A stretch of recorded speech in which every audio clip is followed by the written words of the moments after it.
Dorian, when you look at the second half, held Booker to 2 of 11 from the field in the second half and just under 39% from the field for them. What can you take from the second half defensively that you can carry over into game 2 on Wednesday? Again, just like I said earlier, we got to play with that fight like we did that second half. We was a lot more, talkative, communicating with each other a lot better. So we just got to come out and play like that the whole game. They was getting all the 50-50 balls and offensive rebounds, and that's stuff you can't teach, just because they just want to, and they wanted it more than first couple quarters. Welcome to Inside the Mavs Live right here on Kevin Gray Sports. My name is Kevin Gray. You can find me on Twitter, Facebook, and Instagram at Kevin Gray Sports. Be sure to hit that subscribe button right there for all things Kevin Gray Sports here on YouTube. And you can catch me on your home of the Dallas Cowboys and Texas Rangers, 105.3 The Fan. The Dallas Mavericks play Game 2 on Wednesday night as they try to even up their series with the Phoenix Suns at 1 game apiece after taking a 121-114 loss in Game number 1 to the Phoenix Suns. DeAndre Ayton was spectacular through the first 3 quarters, going 12 of 16 from the field.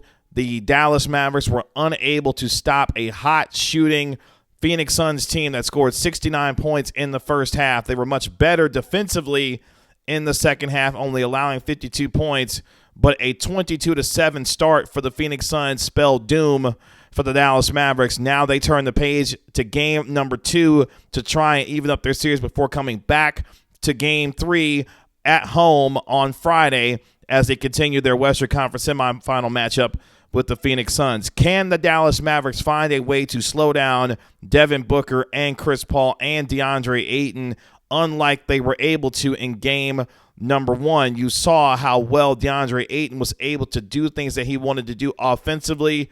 This is a nightmare matchup for Dwight Powell, Davis Bertans, Maxi, Kleber, the bigs for this Dallas Mavericks team. DeAndre Ayton got what he wanted, when he wanted, how he wanted to get it on the offensive end.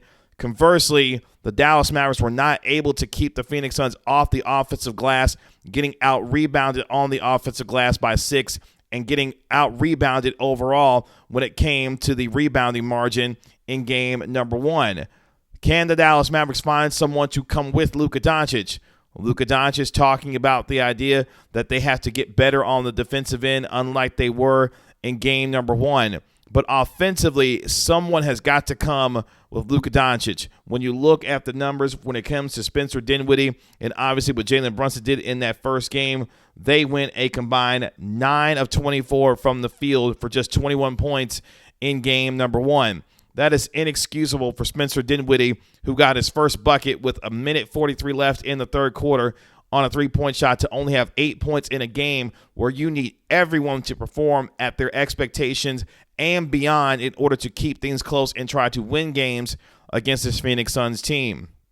But more importantly, if you are the Dallas Mavericks, you have to come out with that same energy, fire, and passion that the Phoenix Suns came out with in the first 7 minutes of the game. Here is Maxi Kleber when I asked him what happened in that first 7 minutes that saw the Dallas Mavericks get down by 15, 22-7, and they really never recovered from there. What happened in that first 7 minutes that has to change going into game number 2? Here's what he told me.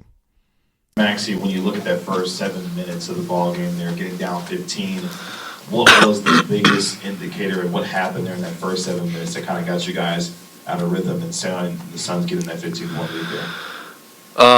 Like I said, we didn't come out with the right energy. Maybe as a team we were a little bit nervous, but I think there's things that we can fix because we showed that we can do it. We came back, made the game close. For us, very important the next game, though, is come out with the right mindset. We know what to expect now, and, we have to do a better job resisting, especially like in the first couple of minutes. He said, look, we were maybe a little bit nervous coming out to start off with, which makes some sense given the fact that most of these players on this roster have never seen the second round of the NBA playoffs, and they got a crash course in the intensity level needed to win not only in that building, but win in that building in the playoffs. The Dallas Mavericks have lost 10 straight games overall to the Phoenix Suns. The Phoenix Suns own the Mavericks when it comes to this matchup.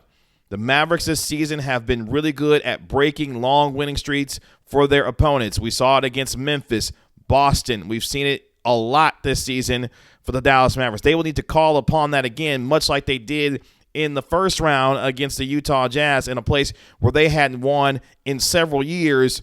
They will need to find a way to get a split in Phoenix in game number 2. Otherwise, going down 0-2, coming back to your own building is going to be a difficult hole to climb out of, even with the next 2 games in your own building once you come back to Dallas if you're the Mavericks. Obviously, what we saw in the fourth quarter of game number 1, where the Mavericks got back in it, whether you want to say that the Phoenix Suns took their foot off the gas a little bit or not, the Mavericks small ball lineup with Dorian Finney-Smith at the 5 was a plus 12 in the final 10-plus minutes of the fourth quarter, which saw them get this game 1, to within a couple of possessions late in the ball game. Obviously not enough at the end to complete the comeback, but you saw the success that they had. We were mentioning DeAndre Ayton a little bit earlier.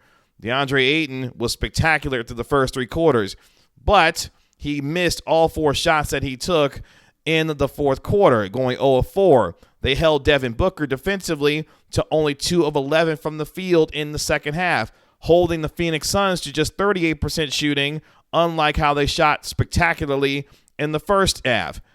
The Dallas Mavericks offensively may have found something against this Phoenix Suns team with the small ball lineup, which we've seen the Mavs have success with throughout the course of the season when they decided to use it. Here is Jason Kidd talking about the idea of using the small ball lineup and why they may not necessarily have a choice. Here's Coach Kidd. Are there elements, though, of going small that you think can be beneficial for you all going forward? Yeah, we're going to go small. We have no choice. So that's just the way we play. So you heard it from Jason Kidd saying, look, we got to go small. We don't have a choice. You saw how the bigs of the Phoenix Suns, whether it be DeAndre Ayton and JaVale McGee, were able to help this team collectively dominate on the glass. For the 7th consecutive game, the Phoenix Suns shot over 50% from the field. You have got to, if you're the Dallas Mavericks, find a way to rebound the basketball better, because in game 1, you got out-rebounded by 15, 51-36. The collective and team rebounding has to be much better in game 2. Otherwise, if you continue to give up 13 offensive rebounds to the Phoenix Suns, you're going to find yourself digging yourself a bigger hole than what you want to, because you cannot give a team that's as talented offensively as the Phoenix Suns multiple opportunities to be able to score on their side of the floor. So the rebounding, number 1, has to get better for the Dallas Mavericks in game number 2. They have got to find a way to slow down Devin Booker and Chris Paul, who we know collectively as a team, this team is devastating in the mid-range, shooting over 61% when it comes to the mid-range jumper are the Phoenix Suns. They're an anomaly when it comes to the amount of mid-range twos, long mid-range twos that they like to take, and more importantly, that they hit. This is a team that is devastating in the mid-range, and yes, if you're the Mavericks, you've got to find ways to make it tough on them to make those mid-range shots, but nonetheless, you've got to do a better job collectively defensively with your intensity, your rotations, much like how the Phoenix Suns were able to do so with Mikal Bridges, the over-rotations, and being able to communicate effectively the way that they did. The Phoenix Suns put out a masterclass on defensively how you need to play with the kind of intensity from the outset in order to win playoff basketball. This is what the Mavericks are facing, a team that's on a mission in the Phoenix Suns, but at the same time, you're the Dallas Mavericks. Play with a joy and a freedom that allows you to play without a care in the world, knowing no one's picking you really to win this series anyway. So come out and play with a joy and a freedom and a looseness that allows you to put the pressure on Phoenix, unlike what they did in game number 1. Obviously, if you're the Phoenix Suns and you want to continue to let Luka Doncic wear himself out, Luka Doncic went for 45 points in game number 1. No one else really came with him. Luka's going to get his. The idea that the Suns may be taking here is that we don't think Luka Doncic over the course of a 7-game series can put together Herculean effort after Herculean effort in order to win in this series by himself. I tend to believe the Suns when it comes to that case. That is why Spencer Dinwiddie, Jalen Brunson, you've got to get more out of Davis Bertans. Maxi Kleber was great, especially in the first half. The reason why the Mavericks didn't lose this game by 30 was because Maxi Kleber kept them in it with his three-point shooting. But if you're the Phoenix Suns defensively, you could throw a variety of types of bodies at Luka Doncic. I would like to see Luka Doncic maybe go into the post a little bit more, try to make some things happen from there, because he can use his physicality to beat up on Chris Paul, to hunt that matchup. Even with Mikal Bridges with his length, isn't nearly physically as strong as Luka Doncic. So maybe you put Doncic in the post a little bit to let him go to work, and then find playmakers who will be able to knock down shots or be able to cut to the basket, because we know how great of a passer Luka Doncic is. So for me, the Mavericks in game number 2 got to come out with much more defensive intensity, much like how you did in the second half.